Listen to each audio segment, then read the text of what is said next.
یاره د پاکستان د هم یقین وکړه څه عجیبه نظام دی یاره. بیګا په نټ باندې مې لږ کار کو ویښ وم ورته ټوله شپه بجلي موجود وه یاره، او انټرنټ سم ډکار کو ټوله شپه. خو چې کله سهار شو که نه نو اوس به چېرته راوختم میسج مې دغه کو سینډ کو، میسج هم د لاندې دی نه سینډ کېږي، داسې عجیبه حال دی. او بجلي به اوس لږ ساعت پسه پورې کار کوي، دا ټوله شپه نه دی لکه باران کې خلکو دا خیال وي چې یاره چېرته لین به شوي یا به چېرته تارونه به یو ځای شوي لکه بجلي به خراب وي که نه. بیګا ټوله شپه باران ورېدلی دی، یقین وکړه چې بجلي یو سکنډ لا نه ده تللې. او اوس ته ګوره دا مسلمانان چې راپاڅي که نه دا محکمو والا ډایرکټ پرې بنده کړي. خو ښکلی جواز ورسره دی چې یاره لینک شوی دی پلانکي ځای کې، پلانکي ځای کې شارټ دی یا پلانکي ځای کې ونه راپرېوتې ده. نو د حیرانتیا خبره دی چې ټوله شپه غولې دا ونه نه راپرېوته. دا کم مخلوق ورته کته چې دروازې لکه د شپې خو په ډیوټۍ څوک هم نه کو څه ځای کې څه فالټ راشي نو زه څوک پرې نشي کولی بنده شوه زه څه خبره نه ده. خو دروازې خو فالټ راغی نو خو ولېږه ورپسې یو ګاډی د فالټ وباسه نو دروازې به سهار بجلي بندې شي تر ماښامه پورې به بجلي نه وي. خدایه پاکه ولې په صحیح ته بهانه جوړه ده. موږ خلک هم اوس عادت شوي یو څه وایو نه. یقین وکړه ما سولر پلانټ لګولی، سولر پلانټ سره هم اکثر بجلي نه لکه وړیا زده ورسره مې یو بل ورځ د 12-13 هزار روپۍ مې جنریټر په سیټینګ ولګاوه، جنریټر مې هم ولګاوه. خو لکه دا څه نظام دی یاره، دا داسې دي کار ته به لکه څه پاکستان به څه ترقي وکړي. نورې محکمې لا پرېږده، یو څو ورځې مخکې په چوک کې ولاړم ملګري سره بوټو والا سره و ټیمې والا رالو دا ګاډي داسې راغسته بس ما ړکې وې بس د پي ټي آی حکومت راغی په پي کې کې بس شی جوړ بدل شو. یاره هغه عاجزانو نه ته چې کوم غریب کسانو که نه هغې نه ډایرکټ تلې اخیستې وړې. ما هغه لږ داسې په ډوز وویشتې ما ورته یې مړه ستا نه نشي وړي، هغه نه مې هسې بډابېره راواغسته ما ورته ستا نه نشي وړی زه یم زه به څه خبره کړم دا پلانکې مې پکې ملګري د امیر صاحب خو مې ملګري ستا نه نشو ډوزې مې وویشتې لکه یارېدم خدایه پاکه ول دې وخوړه څه به وکړي. ښه وه هغه کسانو د الله پاک ښه وکړي زما طرف ته را ونړېدو بس لاړو. او بیا مې سوچ کو په دې روډ تېرېږم داسې د سهارې لکه نن باران دی که نه نو الله پاک لک لک شکر دی مونځ کوم کله نا کله که نه. خو یقین وکړه دا تېر باران چې و که نه په یاره شکي غوندې وم چې زما جامې پاکې دي که پلیتې دي. او اوس هم د یقین وکړه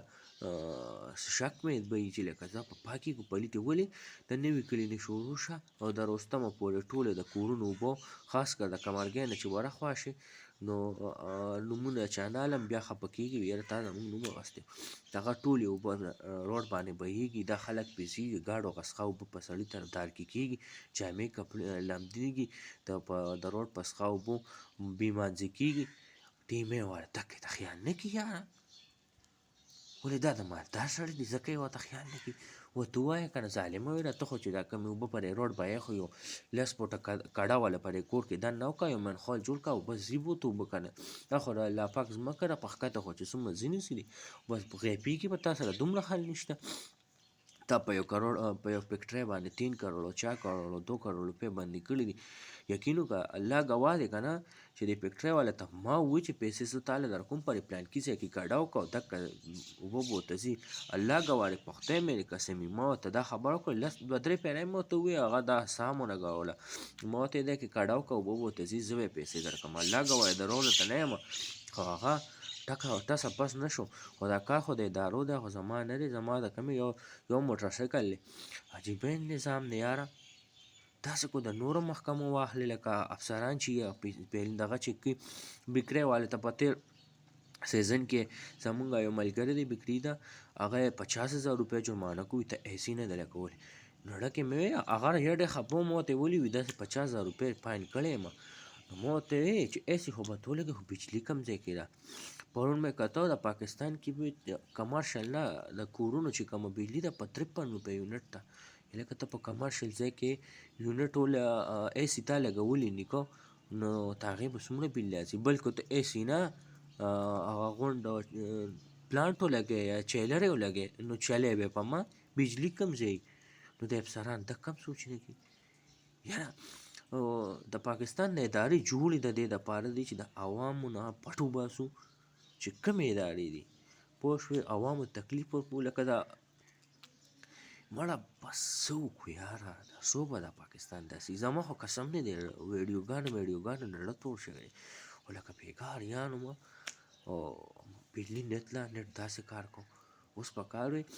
چې مونږ خلکو ته یاره خلک وي زما ویډیو وایرل شوه زما ویډیو وختله او یاره ویډیو به څنګه زموږ وایرل شي یاره زموږ خو طلاق مال مونږ ویډیو خېجو نو په 10 غنټو کې خو هغه ویډیو خېجي نو په 10 غنټو کې خو بیا خلکو سره اکثر نیټ بند چې سهار نیټ بند شي ماښام کولو شي نو د ویډیو د بوسټینګ خو صرف غنټه نیمه ټایم وي هغه پای کې بوسټ نه کړي براوزینګ یې ونه شي بس لاړه تباه برباده شوه یقین وکړه د مونږ په لکو روپۍ نقصانونه وشو یو ویډیو زه د شپې چې اپلوډ کوم 400 500 روپۍ باندې ماته پرېوځي یو پیکیج وکړه په وای فای هوډ د سره کېږي نه اپلوډ کېږي نه د شپې به الا هغه کېږي چې نیټ سپیډ سیو وای نو ته به یو ویډیو اپلوډ کړې نو هغه خو 9 جی بي بیګانه بله شپه 12 جی بي په یو ویډیو وه بیګانه بله شپه 12 وه بیګا 9 جی بي وه هغې ته خو یو پیکیج وکړه نو هغه خو یقین وکړه ځان له 40-50 جی بي ووهي چې 9 جی بي پایلي 40-50 جی بي هغه ام بي ووهي نو دا څه کار دی یاره دا به څنګه کېږي ښه کاریان یو او ښه بله ورځ په مخکې وده کې په پنجاب کې الیکشن کېدو زه خو نه ګورم دا شیزونه میزونه ما پرېښي دا سپیله کېږي دا پاکستان دی نه ټیک کېږي دی نه وړی بس هر سړي کې نر دا دی چې شپه دې محنت کړي د ورځې دې محنت کړي چا سره د کار نه ساتي خپل کار نه کوي پنجاب کې الیکشن سټارټ و لکه د وزیر اعلی انتخاب و چې لکه وزیر اعلی به څوک جوړېږي او ام پی ګانو باید ته ووټ کاسټ کو یاره د پی ټي آی چې کوم ام پی ګانو هغه دننه نه پرېښودو او چې کوم وزیر اعلی ته ووټ لکه نماینده و د وزیر اعلی هغه ته خو دومره پولیسو لاړو لکه د های سکول چې به چوټي شوه ما ته یاره صدوم سکول چې چوټي شي نو ټول رستم د ماشومانو نه ډکي دکه شان د پولیسو نه ډکو یو ام پی ای مینې دننه نه پرېښودو او انتخابات سټارټ دي خدای پاکه تو غریان دیم ته د پاکستان به کېږي څه کو چا څه دوايي څه جادويي څه منتري مونږ ته یې مه ښایه یاره والله که پوهېږو